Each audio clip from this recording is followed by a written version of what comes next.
O ser humano, por natureza, é faminto. Sente fome de muitas coisas. Uma das coisas, obviamente, que é a nossa fome natural, ou seja, quando a gente precisa do nosso arroz e feijão, do nosso cafezinho, do nosso pão todo dia, isso está para matar essa fome que o nosso corpo também precisa. Afinal de contas, a gente precisa de energia, precisa de força, precisa de disposição, e os alimentos que consumimos, obviamente, nos ajudam muito nesse sentido. Mas a gente tem outro tipo de fome. Tem quem tem fome de sucesso, tem quem tem fome de poder, há quem tenha fome de amor. A gente também tem fome de ser apreciado, ser respeitado. A gente tem vários tipos de fome. E uma vez que nós somos colecionadores de quadrinho, uma das fomes que nós sentimos é justamente fome por gibi. E é essa fome por gibi que faz a gente continuar sendo leitor de quadrinho. E hoje eu queria conversar um pouquinho com vocês a respeito disso. Sejam muito bem-vindos ao Eu Leio Gibi. O meu nome é João e hoje é dia de bate-papo quadrinístico.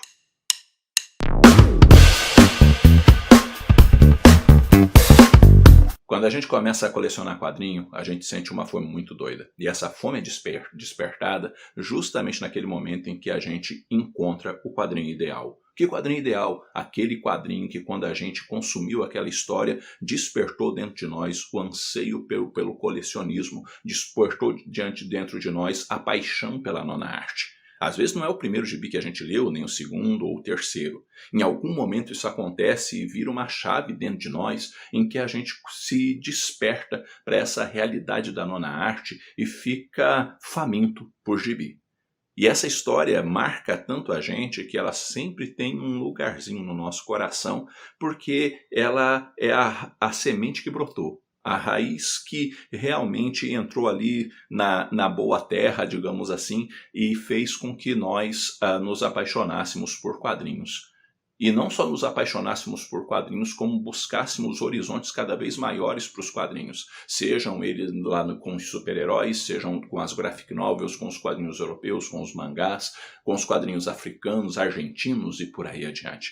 O que a gente quer é gibi. E a gente quer gibi porque a gente tem fome de gibi. A gente quer continuar comprando gibi e lendo gibi porque a gente tem fome de gibi. A gente quer completar a coleção porque a gente tem fome de gibi. A gente quer, inclusive, começar novas coleções porque a gente tem fome de gibi. E a gente pode até mudar alguns hábitos no nosso jeito de colecionar e dizer, não vou mais colecionar séries longas. Para mim é só até 10 volumes, 5 volumes, 3 volumes, não sei. Sempre séries curtas ou encadernados fechados. Mas a fome por gibi faz ainda assim a gente colecionar. Seja só na história fechada, ou em arcos, ou em coleções curtas, a gente não quer mais aquelas coleções compridas, ok, mas a fome de gibi persiste, e a gente sempre está procurando um caminho para poder matar essa fome de quadrinho. E olha que nem os preços altos nos impedem de fazer isso, hein? Mas por que não? Porque, embora a gente às vezes não possa entrar com um carrinho no mercado e colocar tudo que a gente quer, a gente ainda está indo na direção dos gibis, nem que se for com uma cesta,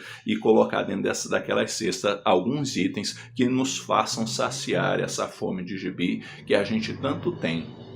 E às vezes a gente olha e fala assim, cara, eu cansei de super-heróis, mas não cansei de gibi. E ele continua lendo outros gêneros porque a fome de gibi continua falando alto. E isso é bom, porque a gente vai a cada dia buscando um pouquinho mais desse conhecimento quadrinístico e aquilo que o quadrinho também nos oferece. Porque se a gente não achasse bom, se a gente não achasse prazeroso, se a gente não achasse que nos faz bem, a gente também tinha parado de consumir faz tempo, mas a gente insiste e nem se for para reler, né? Ou seja, deixa eu dar uma esquentada nisso daqui e ler esse gibi de novo, nem se for para reler, porque a gente não está podendo comprar um novo, a gente está lá com o nosso querido gibizinho relendo ele, porque a fome sempre está ali. E como a gente gosta, a gente sabe que é bom a gente poder sentar, folhear o nosso gibi, apreciar a arte, olhar aqueles diálogos e às vezes ficar impactado com algumas falas. A gente aprende uma série de coisas culturais, inclusive, e isso agrega muito na nossa vida. Por quê? Porque a fome de gibi produz essa busca. Às vezes fica difícil. Por quê? Porque ficou caro? Não, porque às vezes o gibi é chato. E o gibi chato, ele corta apetite. Não mata a fome, é um negócio esquisito.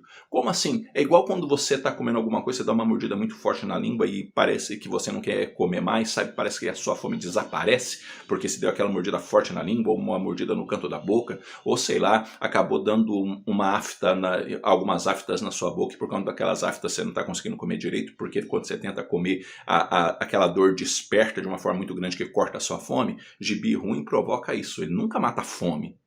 Gibi ruim, ele provoca outra coisa. Ele não é saboroso, ele não é gostoso, ele não é interessante. O gibi ruim, ele dá um corte de apetite. Você come que ele fala assim, nossa. E tantas vezes, e não se marcar bobeira, a gente não quer nem terminar o prato. Ou seja, não quer nem terminar a história, não quer terminar o gibi. E lá na época dos mix, por exemplo, quando tinha aquele Vingadores Inteligência Artificial, aquela história eu pulava, porque eu tentei ler, eu tentei apreciar, eu tentei degustar. Mas não dava, porque era começar a ler e o apetite era cortado na hora, porque era ruim demais. Então, quando o gibi é ruim, a gente também perde o apetite. A coisa dá uma cortada feia, mas também tem uma coisa que às vezes faz com que a gente não deguste tão bem o nosso quadrinho ou não nos faz sentir tão saciados quanto nós gostaríamos, que é o hype muito alto. E às vezes a gente tem um hype muito alto. Mas de onde que vem esse hype? Vem muitas vezes das próprias editoras ou até dos influencers, né, dos gibitubers. Por quê? Porque é colocado tanto hype em cima daquilo, porque está chegando o gibi do ano. O melhor gibi da história está chegando, e parece que todo mês tem o tal do gibi do ano agora, e nessa coisa toda que essa é uma publicação francesa que é extraordinária, aquela é uma publicação americana que é extraordinária, nossa, tá vindo a nata do quadrinho argentino que é um negócio fantástico, e nesse desejo, nesse anseio, nesse afã que muitas vezes acaba sendo criado dentro de nós por conta da forma que esse produto é vendido, mostrado, apresentado, e diante de tanta empolgação que nos é trazido por causa daquilo ali, a gente compra e se abraça naquilo e chega na mão da gente um produto bonito, cheio de coisa, com uma capa às vezes toda aveludada, um toque assim nas páginas que é um negócio extraordinário, e você olha todo o trabalho editorial que é muito bonito mesmo, você folheia o gibi, tem uma arte bacana, quando não a arte nem é tão bacana, mas é tudo muito bonito no trato, no trabalho em torno daquilo ali. Aí você começa a ler. E à medida com que as páginas vão sendo viradas e a leitura vai sendo feita, você descobre que não é tão bom assim. Você descobre que não é tão saboroso assim. E chega uma hora que você termina o prato e você fala, cara, isso aqui só é um arroz e feijão bem preparado, um pedaço de carne bem feito, uma salada bem temperada. Isso aqui não é banquete, isso daqui não é nada do que me venderam. E isso faz a gente ficar muitas vezes decepcionado. Por quê? Porque não matou a fome? Até matou.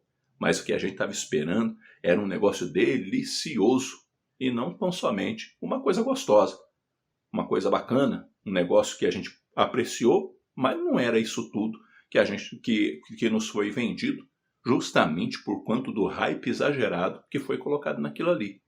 Aí isso faz a gente também aprender uma coisa. Quando acontece isso, uma ou duas ou três vezes, a gente já finca o pé no chão. Já não sai entrando na onda de tanto hype. A gente fica mais cauteloso, espera algumas coisas, espera algumas experiências, busca inclusive dar uma lida em algumas páginas de alguma forma, para justamente, se a gente for comprar, saber que está comprando algo que realmente vai nos trazer aquele gosto maravilhoso de uma boa história. Por quê? Porque a gente tem fome de gibi. E a fome persiste, a fome continua. A gente termina um, quer ler outro. Termina um, quer ler outro. E isso só entende quem lê gibi. Só entende quem aprecia a nona arte. Só entende quem de fato olha para os quadrinhos e diz, cara, vocês me despertaram uma paixão que me acompanha a vida inteira, paixão que não cessa, às vezes dá uma balançada, porque às vezes os problemas da vida também me tiram o apetite, mas eu sempre estou de volta, com um quadrinho na mão, seguindo adiante, matando essa fome por gibi, essa fome de gibi, porque de uma forma ou de outra, uma vez que somos colecionadores, somos leitores de gibi, nós acabamos descobrindo que somos famintos por gibi, porque gibi é bom demais. dá conta. Bom, galera, é isso daí. Eu vou ficando por aqui. Eu espero que esse vídeo tenha tido alguma utilidade para vocês. E diz aí como anda a sua fome de gibi. E se você a sente de forma forte ainda, ou se ela está só branda, ou de repente até sumindo. Vamos conversar um pouquinho, porque conversar com vocês é sempre muito bom. E antes de terminar o vídeo, deixa eu deixar na tela o nome dos apoiadores do canal. Muito obrigado pelo apoio, pela força, pela ajuda de todos vocês. E logo eu estou voltando com outro vídeo. Um abraço forte em todo mundo. Até a próxima.